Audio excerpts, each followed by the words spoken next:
আমরা কি কোনো খুনিকে আমাদের ইমানের ব্যবস্থা হিসেবে গ্রহণ করেছি? কোন লোভীকে করেছি? কোন সন্ত্রাসীকে আমরা প্রশ্রয় দিয়েছি? তাহলে কে ওমর? এত সম্মান উনি কিভাবে লাভ করেন, যাকে আল্লাহ 2 নম্বর জান্নাতি ঘোষণা দিয়েছেন? বড় করে বলেন সুবহান। তাহলে আজকের যে উমরটা খুনি লোভী সন্ত্রাসী দেখেছিলাম, সে উমর তো রসুলের কাছে গিয়েছিলেন, ঠিক না বেটি? তাহলে রাসূল মানে কি? সওদাগর কাহাকে বলে? এই বাজারে সবাই কি, যারা দোকানদার আছে সবাই সওদাগর মানে নাম দিয়ে সওদাগর, যার কাছে সওদা আছে। তাহলে যদি উনি সওদাগর হয়, মুহাম্মদ ইবনে আব্দুল্লাহ রসুল কিভাবে হয়? সওদাগরের যদি একটা ব্যাখ্যা থাকে, রাসূলের কি কোনো ব্যাখ্যা নেই? রসুল মানে কি?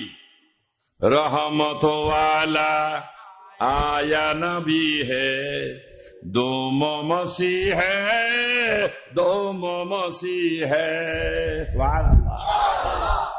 নবী মানে রহমত ওয়ালা, যাকে আল্লাহ তার রহমত দিয়েছেন আমাদের জন্য। সওদাগর তিনি আরফেল, যার কাছে চেয়ার বানিয়েছেন, টেবিল বানিয়েছেন আমাদের সেবা করার জন্য। সওদাগর তিনি যাকে আড়ং কোম্পানি দুধ পাঠিয়েছেন। সওদাগর তিনি যার কাছে মিল পিঠা দুধ পাঠিয়েছেন, সওদাগরের জন্য নয়, আমাদের জন্য। মানে উনি হলো বন্টনকারী, ঠিক না বেঠি?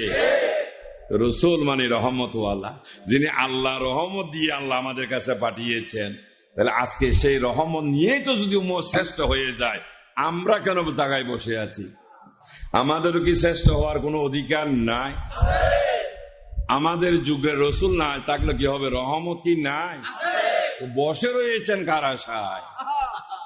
মারা গেলে জিয়াফত খাওয়াবে, সেই সুবাদে জান্নাতে চলে যাবেন, এই চিন্তা। বর্তমানে জিয়াফত খাইয়া শুকরিয়া আদায় করেন, আপনার জন্য দোয়া করবে, দূরে থাক। আল্লাহ নিয়ামত খাইয়া শুকরিয়া আদায় করে না। যার শুকরিয়া আদায় করার অভ্যাস আছে তার মধ্যে তো দোয়া থাকবে, ঠিক না বেটি? বর্তমানে জিয়াফত খাইও, দিও গুনাহগার, খাইও গুনাহগার। যে দিছিলেন কি জন্য? দোয়া করার জন্য। খাইয়া ম্যাক্সিমাম মানুষ দোয়া করে না, কারণ আমরা সবাই মুসলমান। অথচ খাবার সময় বিসমিল্লাহ আলা বরকতিল্লাহ, দূরে থাক, বিসমিল্লাহ বলার অভ্যাসও চলে গেছে।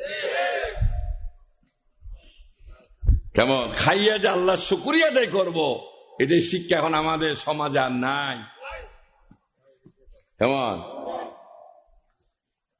আজকে এত ভাষা কুফুরি করতেছি, সেখানে কোনো বাদানুবাদ নাই, ধর্মীয় কোনো অনুশাসন। একটু প্রেমজনিত কিছু করতে গেলে তখন আমাদের বিরুদ্ধে শুরু হয়ে যে শিরিকের বাদাতের বাতোয়া।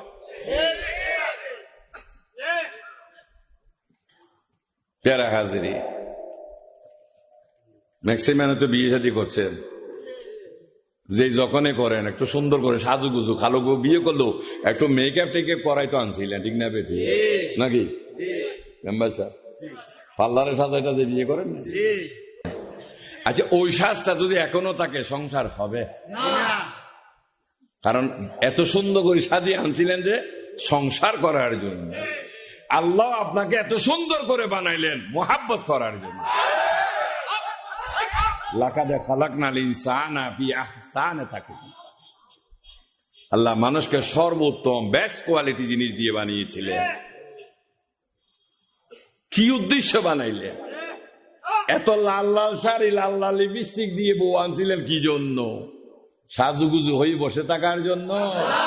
2 দিন 3 দিনই দিয়ে কইছেন শাড়ি পাল্টা, চুলাই আইয়েন। চুলাতে ওই সাজগুজা চলতো না। এই জন্য আল্লাহ বানাইছে সুন্দর করে, বসে থাকলে হয়তো না, গোলামি করতে হবে।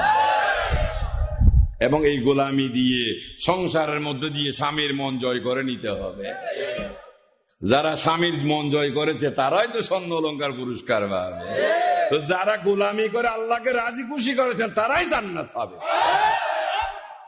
খালি রুকু সেজদা মারলে হয়তো না, বহুত রুকু সেজদা গাড়ির জন্য ওয়াই দুযোগ রেখে দিয়েছে। তোরা এ মাউন, ঠিক না বেঠে? নামাজ পড়ে আবার জাহান নামা কেন যাবে? আজকে আপনার বিবির গায়ে হাত কেন তুললেন? ও কি রাঁধছে, রান্না মজা হয়নি। ও কি গো, রান্না বলে মজা হয়? তো দুষ্টা কি? যখন রাঁধতেছিলাম সামান্য একটু হলুদ দিছি, বুঝেনি আমার কথা? 43 বছর কুমিল্লা, বুঝবেন না কেন?